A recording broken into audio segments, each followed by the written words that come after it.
वो बाहर निकल के बोलता नहीं है, अखिलेश के फेवर में कोई स्टेटमेंट नहीं है, नाम आपको मालूम है, आप नाम लेकर बात कर सकते हैं। और जो अंदर गए हैं उनके लिए कोई खड़ा ही नहीं हो रहा, इवन कि हमारा बिका हुआ मीडिया और बिके हुए जजेस भी उसकी फेवर में कोई स्टेटमेंट नहीं दे रहे। कैसे? तौकीर रजा उस शख्सियत का नाम है सुमित जी, जिसको 45 साल के बाद 45 ईयर्स, जहां 45 साल के बाद गिरफ्तार किया जा सका है। मायावती चीफ मिनिस्टर थी उत्तर प्रदेश की, 48 घंटे के लिए डिटेन किया था, गिरफ्तार नहीं करते हैं ना। मायावती भी उत्तर प्रदेश में लॉ एंड ऑर्डर के लिए जानी जाती हैं, हालांकि अलग बात है कि वो करप्शन के लिए भी बैंकर जानी जाती है, लेकिन उनके डंडे से निजाम ऐसे पैर के बल खड़ा रहता था, सर के बल खड़ा रहता था। लेकिन केवल 48 घंटे रख पाई थी थाने के अंदर, वो भी एसपी ऑफिस में, उसके बाद उन्हें छोड़ना पड़ा था तौकीर रजा। लेकिन साहब, बरेली में कुछ झुमके, कुछ पायल, कुछ कंकड़, कुछ पत्थर फ्राइडे की नमाज के बाद आई लव यू बोलते हुए बिखरे, और बिखरने के बाद 44 साल की हिस्ट्री है उत्तर प्रदेश की। मौलाना तौकीर रजा अंदर, 84 उसके नजदीकी एलआई अंदर, 200 करोड़ की प्रॉपर्टी सीज नहीं, ध्वस्त, खत्म, गया, और कहीं कोई आउच नहीं। और मुझे इतने दिन गिरफ्तारी के हो गए तौकीर रजा की तरफ से, उसके किसी वकील ने उसकी कोई बेल एप्लीकेशन ही फाइल नहीं की। चलिए मान लेते हैं योगी आदित्यनाथ छोड़ने को तो राजी नहीं है, तैयार नहीं है। अरे भाई, तौकीर रजा के वकीलों को क्या हो गया? वो क्यों नहीं बेल एप्लीकेशन डाल रहे हैं? यहां तो आतंकवादियों के लिए इंटरनेशनल फंडिंग, और रात को कोर्टें खुल जाती। यहां मिलाट चाहते हैं कि उम्मा का कोई आदमी एक सेकंड के लिए भी प्रताड़ित ना हो, वरना भारत में सेकुलरिज्म खतरे में पड़ जाएगा। कहां है वो वकीलों की फौज? अभिषेक मनु सिंघवी से लेके कपिल सिब्बल तक कहां है वो? मुस्लिम उम्मा कहां है? चलिए, यानी वकील सन्नाटे में है, ओके फाइन। पॉलिटिशियन तो कभी सन्नाटे में नहीं होते ना, उनको तो होना भी नहीं चाहिए, उनको तो लाउड एंड क्लियर होना चाहिए। राहुल गांधी कांग्रेसी इकोसिस्टम तौकीर रजा को लेकर आज तक एक भी बाइट, नीलबटा सन्नाटा। ऐसा लग रहा है जैसे कांग्रेस, प्रियंका वाड्रा, राहुल गांधी, उनका पूरा इकोसिस्टम तौकीर रजा नाम के किसी जंतु को जानता ही नहीं। अरे साहब, बरेली का बादशाह है वो, बरेली पूरे फितने का वो बहुत बड़ा आदमी है साहब। अच्छा ठीक, ओके। राहुल गांधी कांग्रेस जो है इंटरनेशनल नेशनल लेवल की पॉलिटिक्स करते हैं। अखिलेश यादव, सुमित जी, उनकी तो पूरी पॉलिटिक्स की दुकान एमओआई पे चलती है। मुस्लिम 84 जो एलाइज हैं, उनके लोग भी उनकी बेल एप्लीकेशंस क्यों नहीं लगा रहे हैं? तौकीर रजा को छोड़ दी, कोई पूछ क्यों नहीं रहा है कि 84-85 लोग इतने दिनों से गिरफ्तार हैं, उनकी 200 करोड़ की संपत्तियां नेस्तो नाबूद कर दिया, और उसके बाद योगी आदित्यनाथ कहते हैं कि गजवाए हिंद का सपना अगर देखोगे तो जहन्नुम का टिकट रसीद करा दिया जाए। इतना उत्पीड़न कथित रूप से, और इतना सन्नाटा। उसकी वजह मैं आपको बता रहा हूं। बरेली मॉडल उत्तर प्रदेश को लेबोरेटरी बना के पूरे भारत को जलाने की वो बड़ी महासाजिश थी, जिसको बेनकाब किया है योगी आदित्यनाथ की सरकार ने।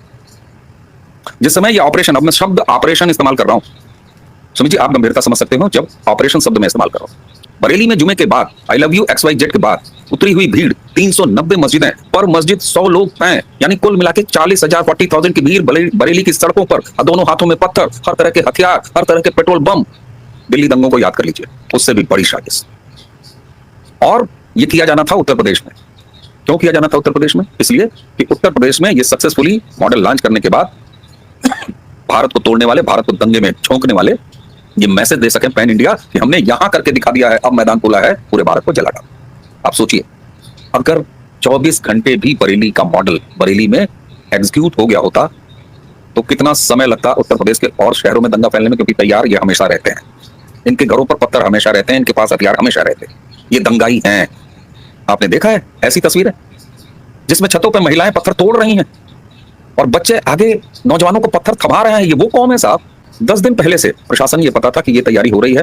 5 थाने, उनमें 390 मस्जिद, 100 आदमी, 100 दंगाई पर मस्जिद बाहर से बुला के, और इनकी योजना थी कि बस 100 लोग एक एक मस्जिद से निकलेंगे, 40,000 की भीड़ आ जाएगी, 40,000 की भीड़ इज एनफ। एडमिनिस्ट्रेशन को ये पता था, एडमिनिस्ट्रेशन लोकली, तो भैया देखो ये मत करो। एक मस्जिद चेक हो रही थी। कुछ मस्जिदों में बड़े आराम से पहले हुआ कि आओ, आते जाओ, आ जाओ, आने दिया गया।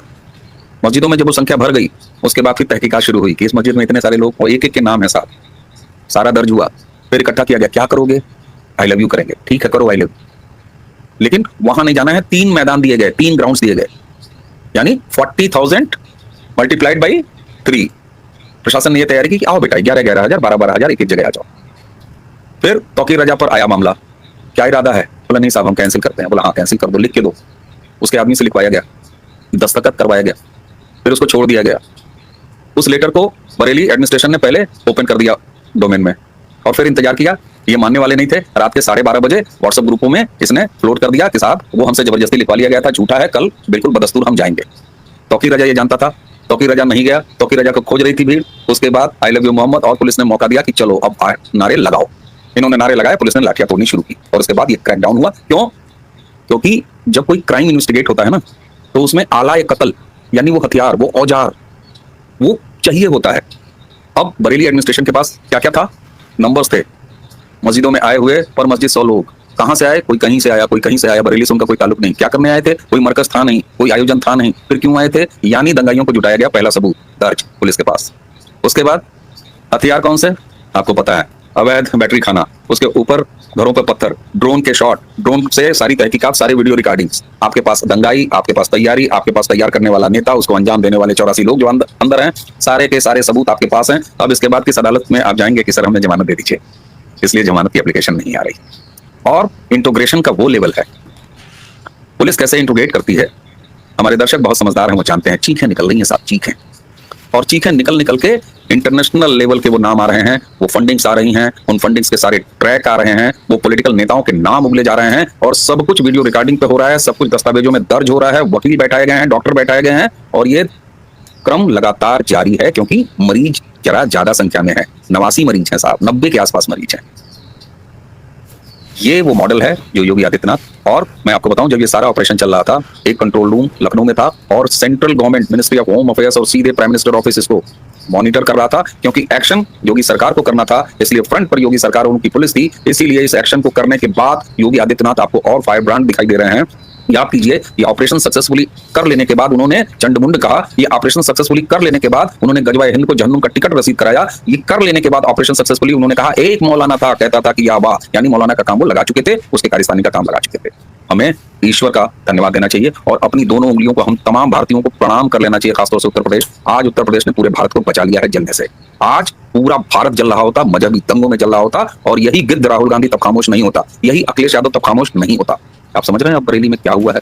बरेली में झुमका नहीं, बरेली में हाइड्रोजन बम को डिफ्यूज किया है योगी आदित्यनाथ की सरकार। बिल्कुल सही कह रहे हैं कि हाइड्रोजन बम था,